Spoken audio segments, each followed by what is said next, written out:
Vitamin A is one of those hidden secret weapons that a lot of people don't know about. So I actually want to talk about it because when I think about people with autoimmunity, they don't realize just how many different ways with which vitamin A really helps. Not just any vitamin A, you got to have active form of vitamin A. So a couple of things about vitamin A. Number one is that it's incredibly helpful in thyroid health. So number one, do you know vitamin A actually helps your thyroid produce more thyroid hormone? Yeah, so it helps in thyroid hormone production. Number two, it actually increases the receptor sensitivity of thyroid hormones. What that means is every cell around your body has a thyroid receptor. And think of the thyroid hormone fitting in, and it's like a on-off switch. And so wouldn't you want these cells to be super sensitive, almost like a magnet, attracting the thyroid hormone to it, so then it works really well. So that's called receptor sensitivity. So vitamin A, taken at the right dose in the right form, will increase receptor sensitivity of your hormone receptors. So it will magnet to it almost, and it'll be super effective.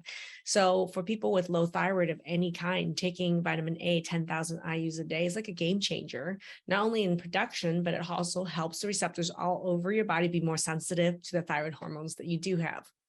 The other thing that's really helpful is high dose vitamin A is really helpful to heal leaky gut.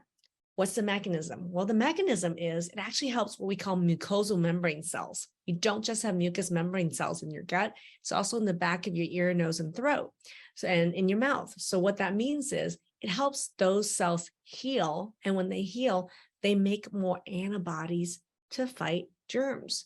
So if it helps it heal, then it helps your body fight gut infection, right? And so it's great for leaky gut. Anybody dealing with gut infection, taking the vitamin A 10,000 IUs a day, which is what ours is, every single day, super helpful.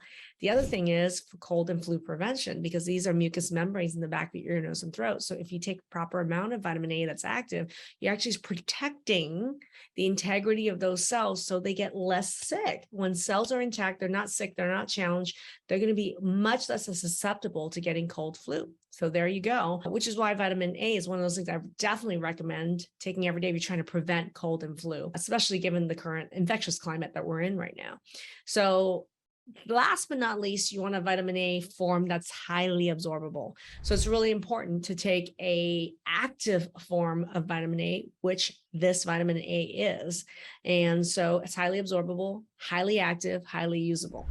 Now, is there anybody who shouldn't take vitamin A? Yes, there is one group of people that shouldn't take this dose of vitamin A. That's in women who are trying to get pregnant or who are pregnant. And the reason is when you're talking this powerful level of vitamin A for all these reasons, which we're talking about, 10,000 IUs a day, that is the maximum dose. You cannot do more than that. So when you take a dose that high, it has all these benefits, right? But at that dose is not good for a developing fetus. So, which is why it's really important if you're pregnant or you're trying to get pregnant, you do not take this level of vitamin A this high. This is a dosing that's therapeutic. It's recommended for individuals who are not trying to get pregnant or who are pregnant. But other than that, thyroid issues, hormone issues, leaky gut, dealing with gut infection, trying to prevent cold and flu, way to go. 10,000 IUs every day of vitamin A.